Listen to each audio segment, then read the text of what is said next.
Hi everyone, welcome to the Uni1 Email API YouTube channel. Today we're diving into an essential feature for any website or application: sending emails.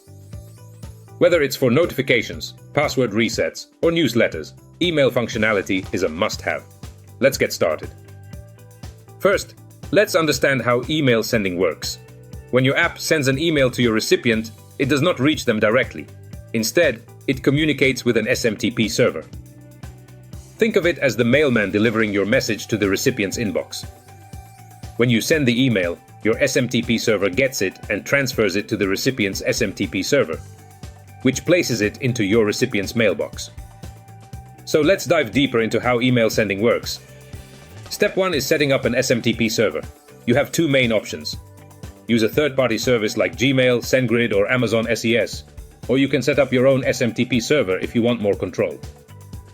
Third-party services are user-friendly and reliable. For example, with Uni1, you just create an account, set up your sending domain, get an API key, and integrate it into your app. Step 2 is writing the code to send the email. You can do it in Python, using the popular smtplib library. You can see an example of a code now on your screen.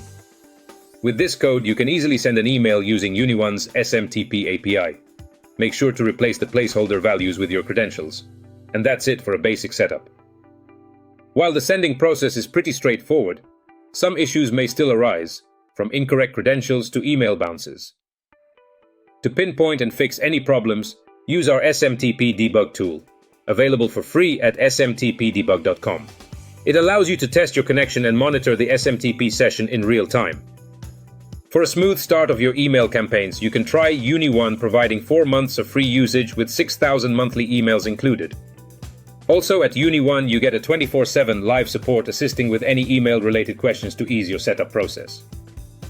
And that's it! With these steps, you can easily enable your website or app to send email. Whether it's transactional or promotional, this feature enhances user engagement and communication. If you find this video helpful, give it a thumbs up, subscribe, and let us know in the comments what you'd like to learn next.